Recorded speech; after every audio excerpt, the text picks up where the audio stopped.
오늘 말라기 말씀 볼게요. 말라기 말씀 1장이고요.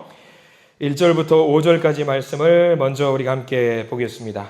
1절입니다.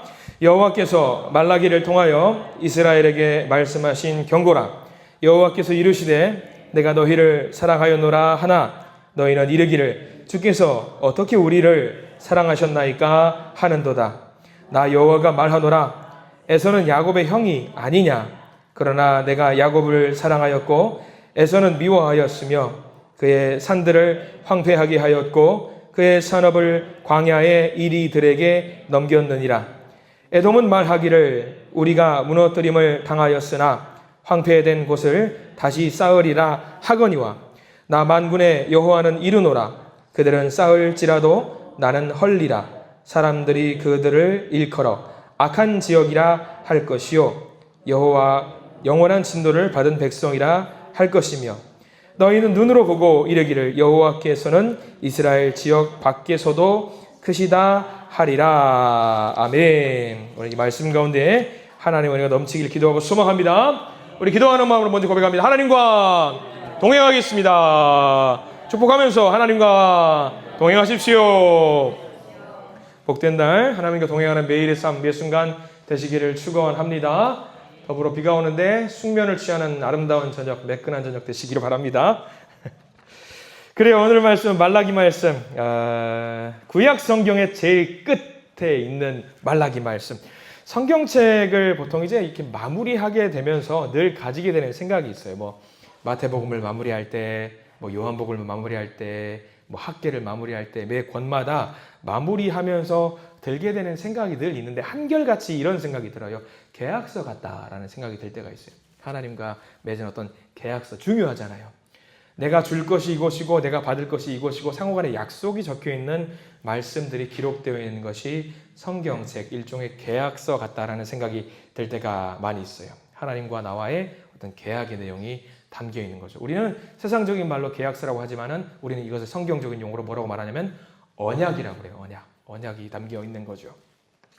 그래서 우리가 계약서 여러분들 쓰실 때 어떻습니까? 꼼꼼하게 잘 봐야 돼요. 토시 하나 잘못되어 있는 거 있나 없나 잘 봐야지 내가 손해볼 그런 것들이 없잖아요. 그러면 우리도 하나님과 마찬가지로 하나님과 언약을 맺었다고 했을 때에 이 말씀, 언약의 내용들이 자세히 기록되어 있는 성경책을 여러분들 어떻게 해야 될 것 같아요? 잘 봐야 돼요. 꼼꼼하게 잘 봐서 하나님 내게 어떤 말씀을 주시는가, 그리고 나는 하나님께 어떤 자세를 취해야 되는가. 그래서 우리가 수요 예배 시간에 이렇게 성경 공부 형식으로 늘 말씀을 보고는 있습니다. 말씀을 자세히 잘 알아야 되고요. 가급적이면 정확하게 꾸준히 읽어가는 것이 굉장히 중요합니다. 자, 오늘은 그래서 말라기에 대해서 좀 복잡한 사연들이 좀 있는데 다른 예언서들과 조금 달라요. 호세아부터 시작했던 12명의 소선지자가 있는데 이 소선지자 중에 제일 마지막에 있는 말라기는요. 다른 소선지자들과 좀 결을 달리하는 부분들이 분명히 있어요. 제가 나눠드린 자료 중 1번 보면은요. 우리가 지난 시간에 살펴보았던 스가랴 선지자에 대한 내용이 잠깐 기록이 되어 있어요. 스가랴 1장 1절 말씀이에요. 제가 잘못 적었는데 스가랴 1장 1절 말씀인데 한번 쭉 읽어볼까요? 스가랴에 대한 내용이에요. 복습하는 의미에서 함께 읽겠습니다. 시작. 다리오 왕 제2년 8째 달에 여호와의 말씀이 이또의 손자 베레기야의 아들 선지자 스가랴에게 임하니라 라고 나와 있어요. 이렇게 시작을 해요. 스가랴는 이렇게 시작해요. 자, 이것만 봐서는 우리가 스가랴라는 사람을 두고 스가랴라는 이 이름을 두고 무엇이라고 말을 할 수 있냐면 분명히 스가랴는 사람이다. 아들이 누구고 할아버지는 누구고 어떤 집안의 사람이다라는 것을 우리는 스가랴 1장 1절을 통해서 알 수 있어요. 족보까지 적시가 되어 있으니까 분명히 예언자다, 선지자다 드러납니다. 근데 여러분 한번 말라기는 어떨까요? 말라기는 사람일까요? 사람이 아닐까요? 우리는 흔히 말라기를 두고 선지자라고 이야기를 하잖아요. 근데 말라기는 사람일까요? 아닐까요? 이거는 아직까지도 의견이 분분해서 정리된 바가 없어요. 왜? 제가 말라기 1장 1절을 거기다가 적어드렸잖아요. 같이 한번 우리 성경책 보셔도 되고요. 제가 나눠드린 자료 봐도 됩니다. 2번 자료예요. 같이 읽어볼게요. 시작. 여호와께서 말라기를 통하여 이스라엘에게 말씀하신 경고라. 자, 이 말씀만 가지고는 말라기가 사람일까요? 아닐까요? 어떨 것 같아요? 알 수 없다. 알 수 없다. 그러니까 말라기를 우리가 흔히들 개신교에서는 사람이라고 그래요. 근데 가톨릭에서는 사람이 아니라 직분이라고 말을 하는 경향이 좀 달라요. 그래서 의견이 좀 분분한데, 이게 제가 말 뜻을 적어놨잖아요. 말라기가 어떤 말뜻을 가지고 있냐면 나의 사자예요. 사자는 뭘 말하냐면 메신저. 우리 카카오톡 같은 거 있잖아요. 그런 메시지를 주고받는, 대신 말을 전해주는 집배원 같은 사람을 사자라고 해요. 그러니까 이름이 나와 있지 않아요. 말라기가 이름인지 아닌지는 알 수 없으나, 말라기가 중요한 건 뭐냐면 이 사람인지 직분인지 알 수 없는 이 존재가 하나님의 말씀을 전하는 자다라는 것만 알 수 있는 거지요. 그럼 여러분들 소선지자 호세아부터 시작해가지고 많은 선지자들 있잖아요. 모두가 다 하나같이 누구라고 말할 수 있냐면 다 말라기예요. 다 이제 말씀을 전하는 사람이기 때문에 전부 다 뭐 호세아도 말라기고 스가랴도 말라기고 스바냐도 말라기고 다 말라기가 될 수 있는 거예요. 그러니까 전통적인 기독교 우리 입장에서는요, 말라기를 한 명의 사람으로 보는 의견도 있고요, 아닌 경우도 있습니다. 물론 거기까지 뭐 우리가 깊숙하게 들어갈 일이 있겠습니까? 그럴 수도 있습니다만, 우리가 이것을 알아야 되는 이유가 뭐냐?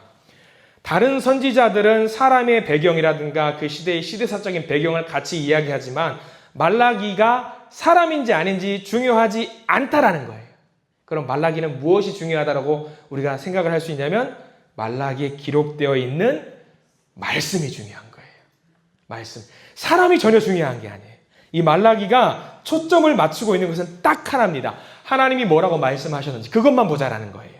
사람도 중요한 게 아니고 메신저가 중요한 건 아니고 그저 하나님의 말씀을 전하는 그 내용들이 무엇이냐, 어떤 내용에 집중하고 있느냐, 사람이 주인공이 되면 안 되고 하나님의 말씀이 집중이 되어야 된다. 여기에 초점을 맞추고 있어요. 왜 그럴까? 이유가 있어요. 말라기 다음부터 누가 나와요?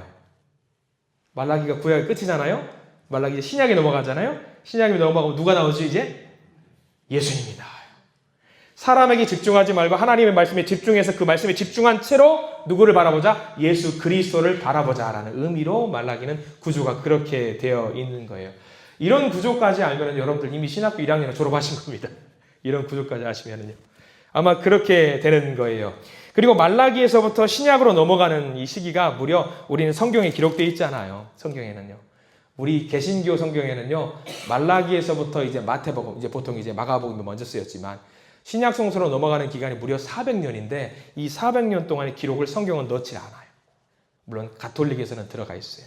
그래서 우리는 중간기라고 하고요. 우리는 여기 중간에 있는 내용을 성경으로 넣지 않고 전문용어로 외경이라고 하는 말을 사용하고는 합니다.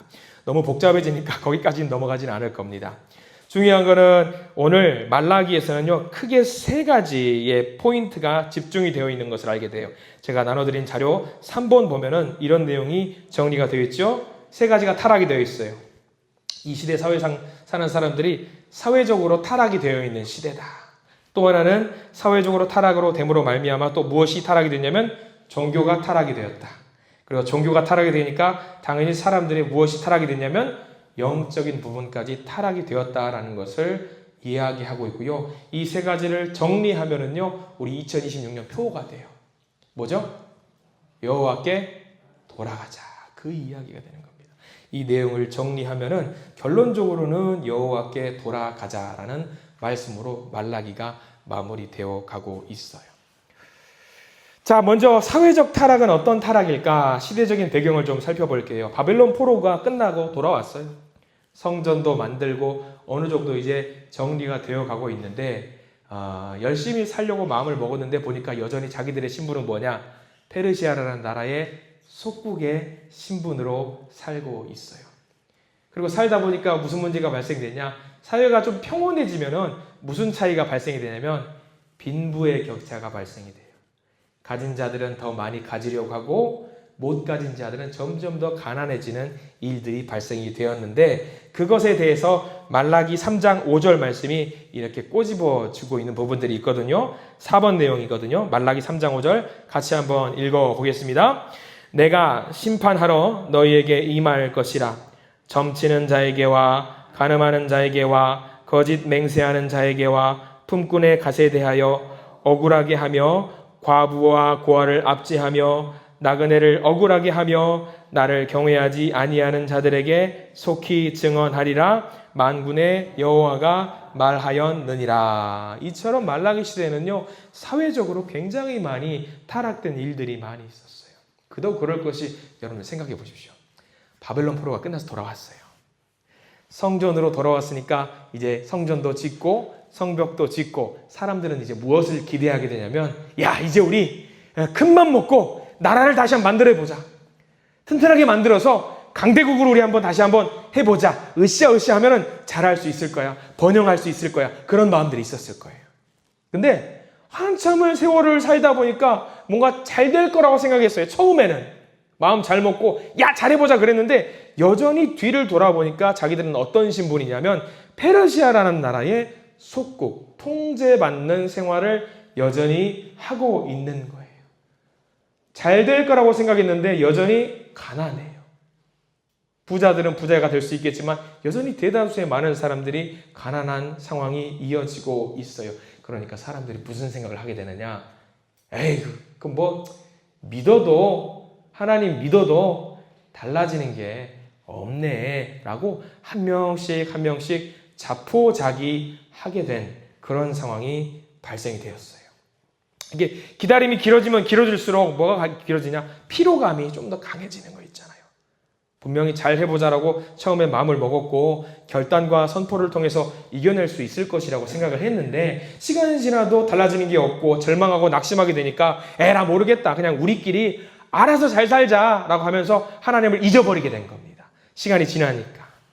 그러니까 사회적으로 점점 타락하게 된 겁니다. 하나님을 잊어버리니까.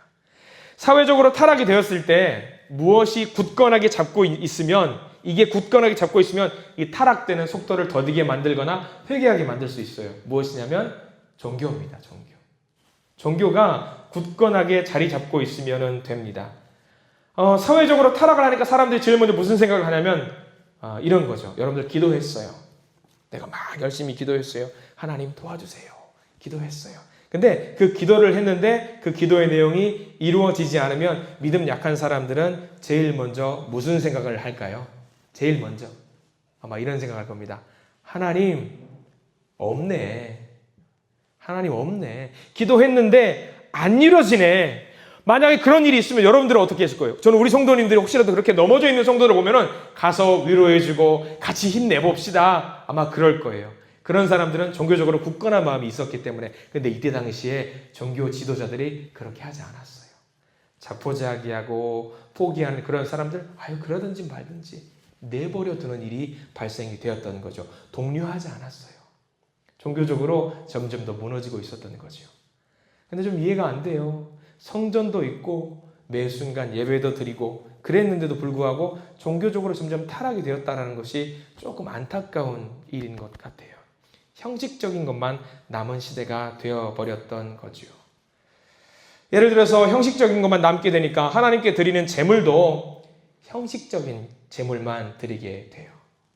하나님께 양과 염소를 드리는 그런 제물의 경우 정말 원래 원칙대로 하자면은요, 흠이 있는 양과 염소는 하나님께 올리면 안 됩니다. 근데 이 시대에는요, 말라기 시대에는요, 이 종교자 지도자들이 흠이 있더라도 다 받았어요. 흠이 있어도 상처가 있어도 그거 제물로 올릴 수 있습니다라고 허용을 해 주었어요. 병든 제물도 하나님께 올려도 된다라고 생각을 했던 거죠. 그러니까 예배를 귀찮은 의무 조항 정도로 생각하고는 했어요. 종교적으로 점점 타락하게 되었던 것이죠. 그 내용이 말라기 1장 10절 말씀에 나와요. 제가 적어드린 5번 자료거든요. 만군의 여호와가 거기서부터 시작하는 말씀인데 우리 같이 한번 읽어볼까요? 만군의 여호와가 이르노라. 너희가 내 제단 위에 헛되이 불사르지 못하게 하기 위하여 너희 중에 성전 문을 닫을 자가 있었으면 좋겠도다. 내가 너희를 기뻐하지 아니하며 너희가 손을 들이는 것을 받지도 아니하리라. 이거 보세요. 말라기서에서 고발하고 있는 이 모습, 지금 어떻게 보면은요, 옛날 모습이라고 생각하지 마시고 지금 우리들의 모습도 비슷한 것 같다라는 생각이 들 때가 많아요. 한번 제가 질문을 드려볼게요. 자, 어려운 질문이라면 어려운 질문일 수도 있고 쉽다고 생각하면 쉬울 수 있는데 여러분들 유튜브로 예배를 드리는 거 예배예요? 아니에요? 여러분 어떻게 생각하세요? 유튜브로 예배를 드리는 거 예배일까요? 아닐까요? 뭐 답하기 어려우시죠? 예. 유튜브를 드리는 거 옛날에는 어때요? 상상도 못할 일이었잖아요. 예배는 반드시 어디서 드려야 돼요? 교회에 와서 드려야 되죠. 근데 어느 순간부터 유튜브로 예배를 드려도 된다고 교회에서 말을 했어요. 언제부터 그랬어요? 코로나 때부터. 그러니까 지금 그 뒤로는 한번 이게 어깃장 나기 시작하니까 사람들이 성전으로 돌아오지 못하는 거예요. 교회가 잘못했어요. 이거는 교회가 치명적으로 잘못했어요. 저는 사실 잘 모르겠어요. 유튜브로 예배를 드리는 분들도 계셔요. 예를 들어서 몸이 움직이지 못하는 투병 생활 하시는 분이 스마트폰으로 예배 신앙을 보면서 예배에 임하는 거, 이거 예배예요, 아니에요? 이건 예배잖아요. 이거는 예배예요. 예배를 정말 드리고 싶은데 교회 가지 못해서 누워있는 상태에서라도 예배를 드리고 싶은 마음들이 있어요. 이거는 예배가 맞죠. 근데 말라기 시대는요, 이도저도 아니었다라는 얘기예요. 이도저도 아니었다라는 얘기죠. 처음에 코로나 시절 때 유튜브로 예배를 드린다고 했을 때에 많은 사람들이 당황했어요. 그때는 예배에 대한 절박한 마음이 있어가지고 집에서, 가정에서 TV로, 스마트 TV나 스마트폰으로 가족들이 다 삼삼오오에 모여서 예배를 드리는 것이 당연하다고 생각했는데 여러분들 잠깐만 옛날 생각해 보세요. 스마트폰을 켜놓고 처음에는 옷 딱 갖춰 입고 딱 바른 자세로 예배를 드려요. 스마트폰 아멘 아멘 다 하는데 어느 순간부터 내가 어떻게 변해있냐? 소파에 기대어 있어요. 솔직히 그런 적 없으시죠? 여기 있는 분들은 안 그러셨을 거예요. 근데 많은 분들이 그렇게 되었다라는 거예요. 예배가, 종교가 무너지기 시작하는 것은요, 이렇게 한순간이더라고요. 한순간. 그러니까 예배의 의미를 명확하게 할 필요가 있는 거예요. 교회에 나와서 예배 드리는 것, 우리는 지금 우리 마음속에 이미 다 성전이라고 이야기를 해요. 신학으로 넘어와서 고백을 하죠. 그럼에도 불구하고 제가 하나 확실하게 말씀드릴 수 있는 것은 집에서 조용히 기도하는 것보다 교회에서 나와서 기도하는 게 더 낫다, 덜하다. 어떨 것 같아요? 저는 교회에서 나와서 예배 드리는 게 확실히 더 나은 것 같아요. 집중도 되고 하나님을 생각하는 마음도 더 간절하고.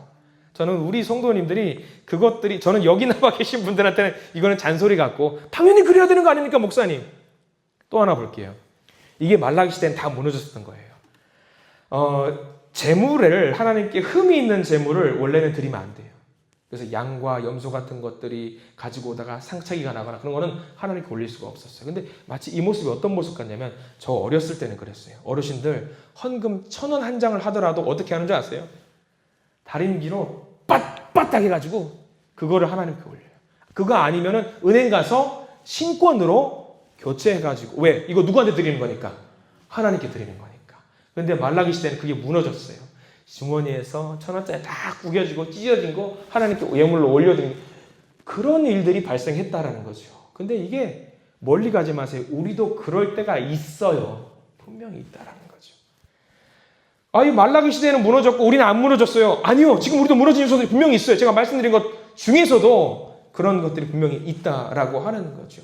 그만큼 말라기 시대는요, 종교가 타락된 부분이 있었어요. 그 타락된 부분이 그대로 옮겨와서 지금 우리도 그런 부분이 있다라고 하는 거죠.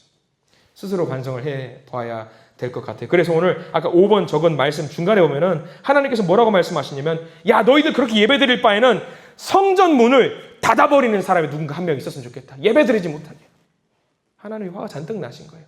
그렇게 예배드릴 거면, 그렇게 무너진 예배에 임할 거면은 하지 말아라. 종교적인 타락이 있었던 거죠. 자, 두 가지 말씀드렸어요. 사회적으로 타락이 됐었고요. 두 번째, 이어서 종교가 타락이 됐었고요. 사회와 종교가 타락이 되면 당연히 무엇이 타락이 되냐면 내 안에 있는 무엇이 타락이 되냐? 영이 타락이 돼요. 영이. 그래서 영적인 타락으로 이어지게 되었던 겁니다. 그게 순서예요. 이게 제일 심각하죠. 제일 심각해요. 영적으로 타락하면은요, 하나님을 믿지 못하게 돼요. 포로기 끝나고 모든 것이 정리되고 회복이 될 것이라고 믿었어요. 그래서 에스라, 느헤미야 선지자들이 와서 사람들을 권면하고 독려했죠. 그래서 그때는 뜨거운 마음이 있었어요. 그래서 우리는 그것을 그때는 경험이라고 그래요. 경험. 야, 건축물이 올라와지는 거 보니까, 야, 우리 이제 저것만 다 세워지면은 본격적으로 하나님께 예배드릴 수 있겠어. 마음의 감동이 스멀스멀 올라와요. 영적으로 충만해져요. 아, 좋아. 우리 교회 건축했을 때, 저는 잘 모르겠어요. 우리 한신교회 건축했을 때, 혹시 여기 건축했을 때 거의 다 계셨죠? 네. 여러분들 그때 기분 어떠셨어요? 저도 어렸을 때에 제가 어렸을 때 섬겼던 교회는 목포 한신교회였어요. 같은 한신교회였어요. 그때는 제가 그 교회에 대한 지분이 있어요. 지분이라고 말하면 웃기긴 한데 그 벽돌 몇 장은 제가 폐지 팔아가지고 저도 올렸어요. 근데 그때는 어떤 마음이 들었냐? 바닥에서부터 골조 올라오는데 매 주일마다 가서 기도하고 거기서 비 오는데 우산 써가지고 기도하고 예배드리고 했던 제가 어렸을 때 그러면서 와 올라와요. 1층 올라오고 2층 올라오고 3층 올라오면 마음이 어때요? 뿌듯해요. 저 벽돌 손가락 찧어가면서 벽돌 내가 올렸다고 막 그런 것들이 있었거든요. 밤잠 안 자가면서 시내 돌아다니면서 폐지 주워가면서 헌금해가지고 그거 가지고 성전에 올라오는 거 보면서 뿌듯했어요. 경험이 있었어요. 여러분도 그런 거 있으셨을 겁니다. 뜨거운 마음들. 근데 그게 경험이 아니라 경험이 계속 이어져야 되는데 그 경험이 추억으로 남게 되는 순간 뭐가 되는 줄 아세요? 영적으로 타락이 와요. 이거를 갖다가 요즘 사람들은 뭐라고 말하냐면 이렇게 말해요. 라떼는 말이야 이게 되는 거예요. 그 거룩했던 경험이 이어져야 되는데 경험이 이어지지 못하고 어느 순간 단절되고 기억과 추억으로 남게 되는 순간 영적으로 타락이 와요. 왜? 지금 변화가 없으니까. 그러면 사람들은 무슨 생각을 하느냐? 그때는 찬란했는데 지금 우리는 이거 뭐야? 지금 젊은 사람들 뭐 하는 거야? 그렇게 말하면서 오히려 이렇게 영적으로 하나님이 우리를 사랑하신다고 하나님을 믿으면 하나님이 우리를 돌보신다고 책임지신다고 말도 안 되는 소리 하지 말라.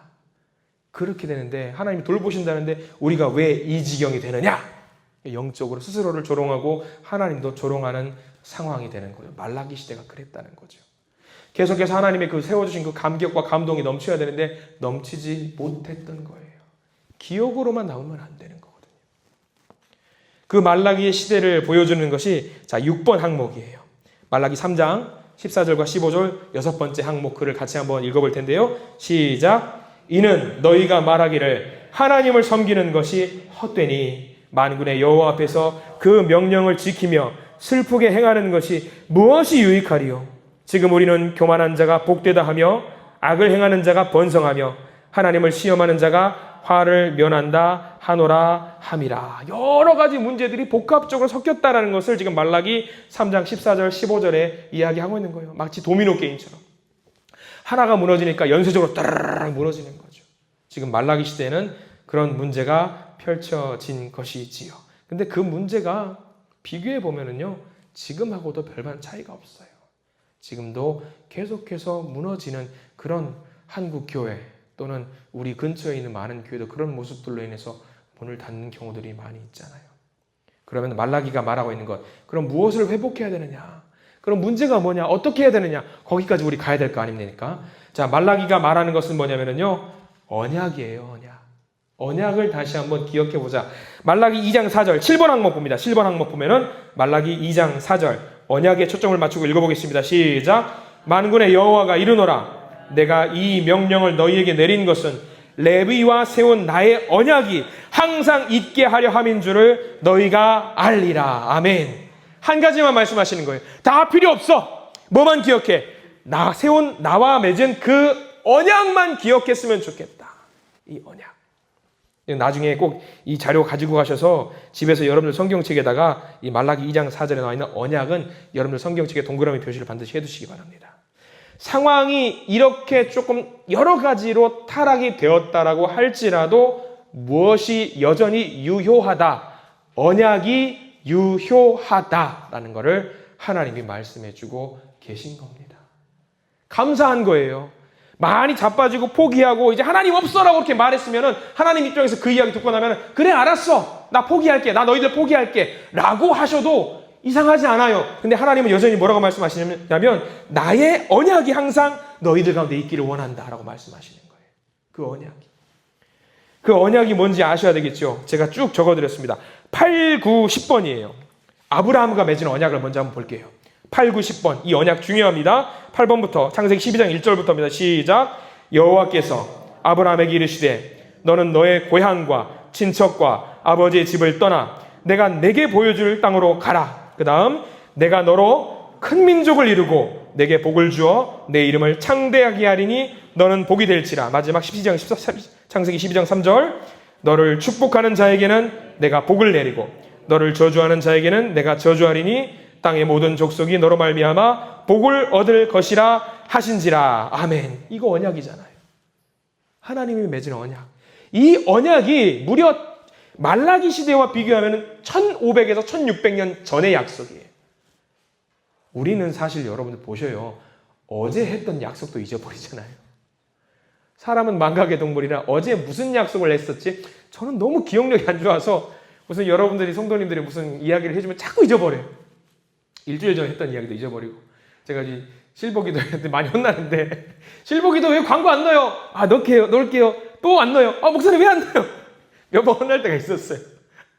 이렇게 일주일 전, 2주일 전 광고도 잊어버려요. 근데 하나님은 무려 1500, 1600년 전에 이 언약도 절대로 잊어버리지 아니하시고 여전히 유효하다 하셔요. 여전히. 언약이 중요하다는 거죠. 또 보시죠. 아브라함하고 했던 언약 말고 신명기 말씀에 했던 이스라엘 백성들과 했던 언약도 있어요. 11번과 12번 말씀, 13번까지 말씀이 될 아니구나. 11번과 12번 말씀. 신명기 7장 9절, 신명기 7장 10절 말씀 두 개 볼게요. 시작. 그런즉 너는 알라. 오직 내 하나님 여호와는 하나님이시요 신실하신 하나님이시라. 그를 사랑하고 그의 계명을 지키는 자에게는 천대까지 그의 언약을 이행하시며 인애를 베푸시되 그를 미워하는 자에게는 당장에 보응하여 멸하시나니 여호와는 자기를 미워하는 자에게 지체하지 아니하시고 당장에 그에게 보응하시느니라. 아멘. 이거 언약의 말씀. 이걸 가지고 어떤 성도님 저한테 그렇게 물어보신 분이 계셨어요. 아니 목사님, 그의 계명을 지키는 자에게는 천대까지 그의 언약을 이행하신다고 하셨는데 1001대는 어떻게 해요? 그 다음 때는 어떻게 해요? 몰라요. 그렇게 말한 적이 있거든요.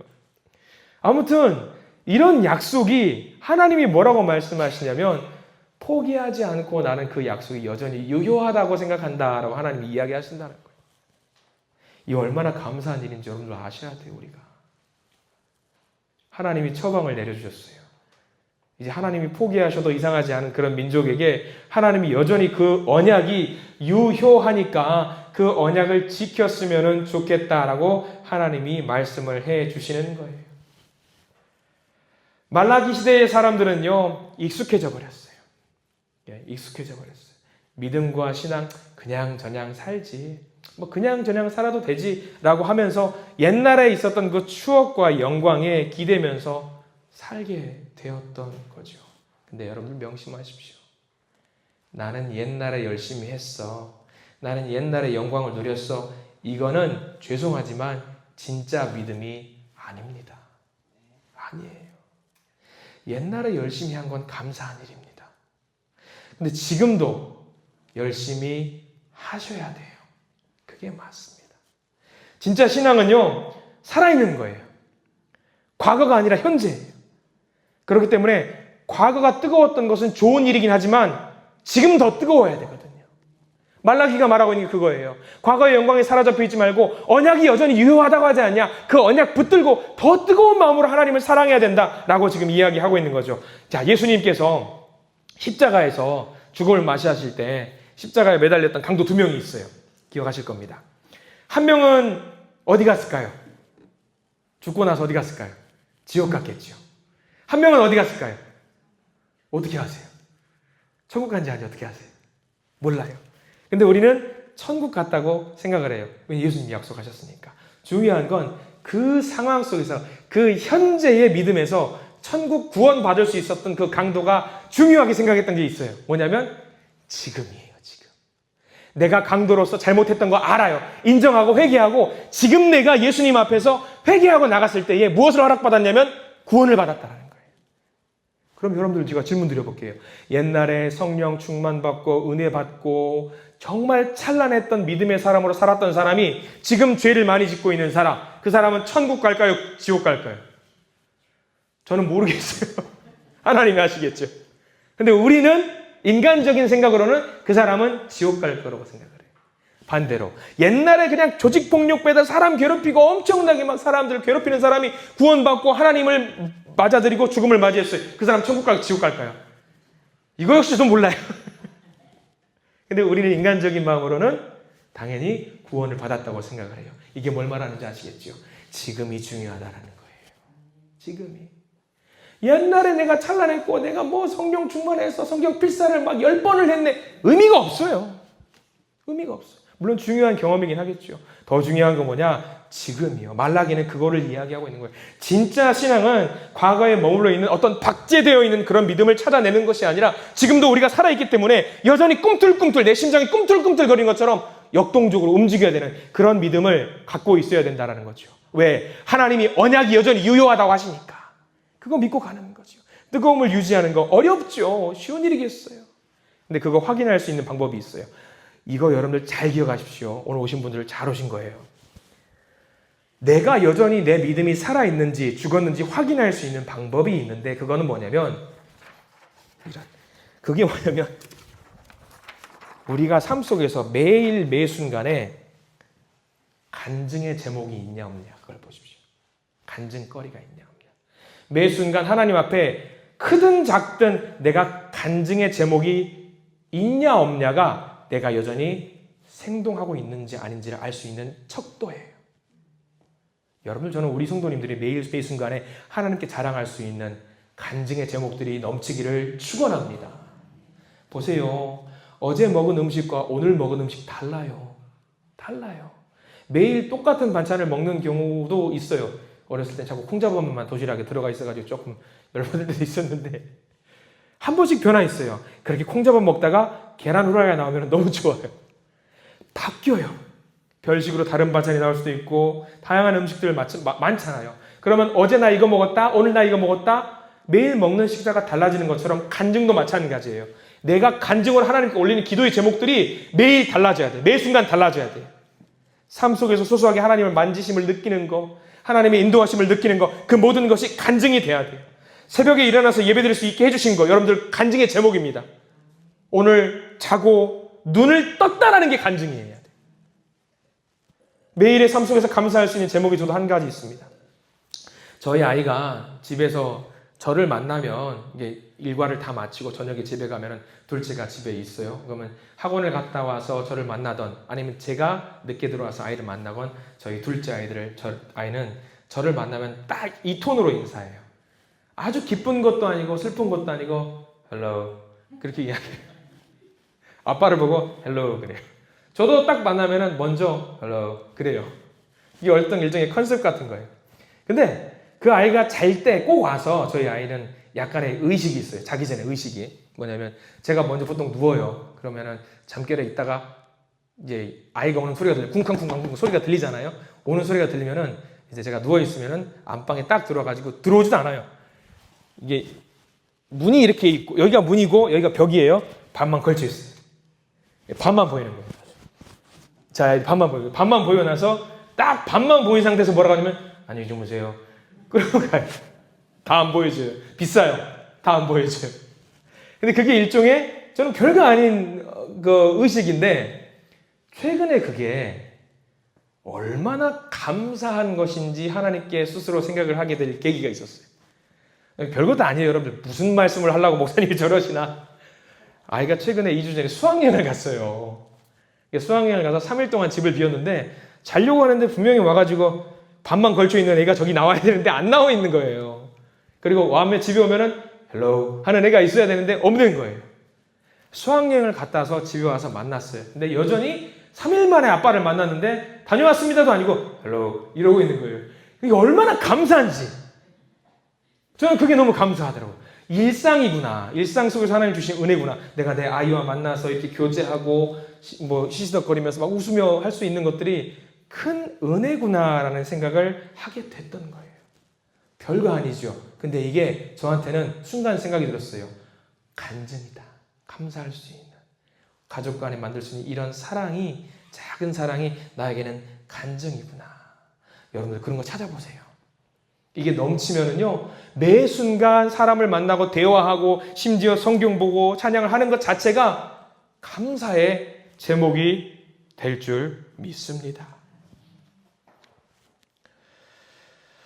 과거 한 번은 이제 이런 간증의 제목들만 모아가지고 함께 이야기해도 참 재밌을 것 같다는 생각이 좀 들긴 해요. 또 이런 감사도 있겠죠. 이제는 뭐 사실 과거의 일이 되어버린 코로나 사태인데 그때 이후로 세계의 교회가 많이 영적으로 뭉개졌어요. 지금 여파가 회복이 되지 않는 지금 상황들이 있지요. 몇 년이 지났는데도 여전히 유튜브로 예배를 드리는 사람들이 많이 있어요. 근데 확실한 것은 이렇게 나와서 예배를 드리는 것이 은혜롭다라는 것은 부정하지 못할 거예요. 그러면서 이것도 감사의 제목이 되겠죠. 나와서 함께 예배 드릴 수 있는 거 정말 큰 감사예요. 말라기도 마찬가지 이야기하고 있는 거예요. 늘 삶 속에서 감사의 제목을 찾고 하나님의 언약을 주시며 감사하면서 하나님께 돌아가야 되는 것이 우리가 해야 되는 기본이다. 참 신앙으로 돌아가자. 여호와께 돌아가자. 그거죠. 그래서 우리가 하나님과 맺은 그 약속을 견고하게 세울 필요가 있습니다. 우리 14번 항목 읽어볼까요? 언약에 대한 내용을 다시 한번 강조하는데 여기도 또 딱 있습니다. 이 언약을 지키는 자에게 주신 하나님의 복이 나와 있어요. 14번 말라기 2장 5절 읽습니다. 레위와 세운 나의 언약은 생명과 평강의 언약이라. 내가 이것을 그에게 준 것은 그로 경외하게 하려 함이라. 그가 나를 경외하고 내 이름을 두려워하였으며. 지키는 자에게는 무엇이 있다? 생명과 평강이 있을 것이다. 영적으로 회복되기를 원한다면, 내가 신앙인으로서 정말 제대로 살아있기를 원한다면 언약 위에 바로 서 있으셔야 합니다. 언약 위에. 그 언약의 핵심이 무엇이냐 하면은 하나님이 하나님 되시게 하는 거예요. 하나님이 하나님 되시게 하는 거. 그게 언약의 핵심이에요. 하나님이 하나님 되신다는 것은 뭐냐면요, 내가 하나님과 바른 관계에 맺어져 있는 거고요, 하나님을 뜨겁게 사랑하는 거예요. 뜨겁게. 그리고 하나님과 우리가 사랑하는 사이가 되면은요, 뭘 더 필요하겠어요? 그냥 끝나는 거예요. 이게 안 되니까 자꾸 세상의 기웃, 여기 기웃, 저기 기웃 하는 거 아니겠습니까? 이 하나님과의 바른 관계를 맺으시는 저와 여러분 되시기를 축원합니다. 이런 사회적인 타락과 종교적인 타락과 영적인 타락을 극복하는 상태에 서 있을 때, 하나님과 사랑의 관계가 바로 서 있을 때, 우리는 말라기서의 가장 유명한 말씀, 여러분들이 알고 있는 가장 유명한 말씀일 것 같은데, 말라기 4장 1절과 2절 말씀을 우리가 은혜의 말씀으로 받아 먹을 수가 있는 거죠. 제일 마지막에 나와 있는 15번과 16번 말씀 같이 읽어봅니다.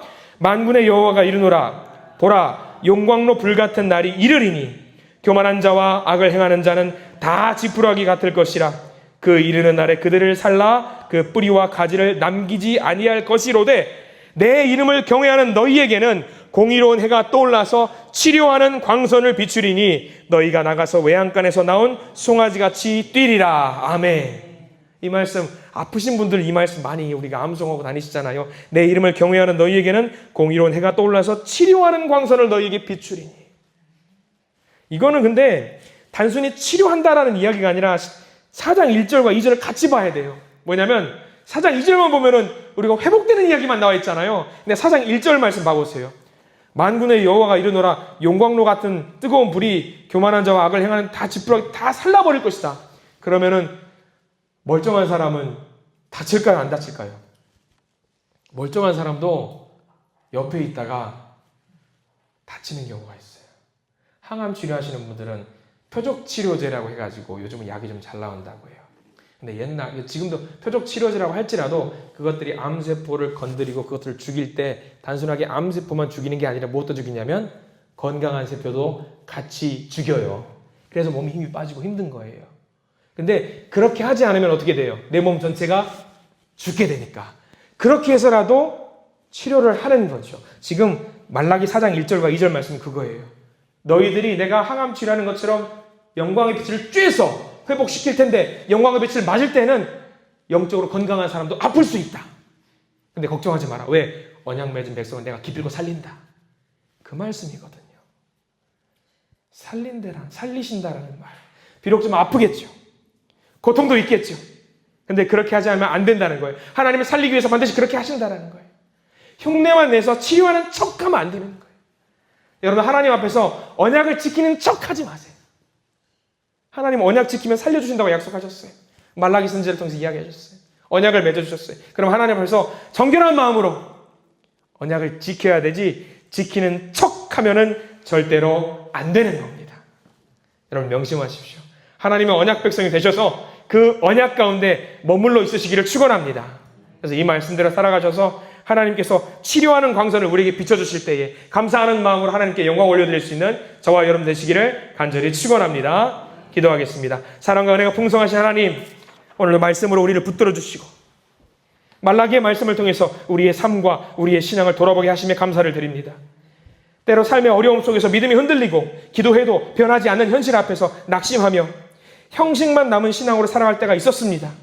예배는 드리지만 마음은 멀어지고 입술로는 주님을 부르지만 삶 속에서 주님을 의지하지 못했던 우리의 모습을 이 시간에 회개합니다. 하나님, 말라기 시대의 백성들처럼 사회적으로, 종교적으로, 영적으로 무뎌진 우리의 마음을 불쌍히 여겨주시옵소서. 처음 주님을 만났던 그 감격과 기도했던 눈물과 사랑했던 그 믿음을 다시 온전히 회복하게 해주시옵소서. 주님께서 세우신 그 언약이 시간이 지나도 변하지 않듯이 우리 역시 흔들리는 세상 속에서도 언약 백성으로 흔들리지 않게 해주시옵소서. 작은 일상 속에서도 감사의 제목을 발견하게 하시고 우리의 삶 전체가 간증이 되게 하시며 기도로 삶의 문제를 헤쳐나가는 참된 믿음의 사람들이 될 수 있도록 도와주시옵소서. 우리의 믿음을 새롭게 하시고 우리의 예배를 기쁘게 받아주실 줄 믿습니다. 말씀 가운데 함께하여 주시옵소서. 예수 그리스도 이름으로 간절히 기도드립니다. 아멘.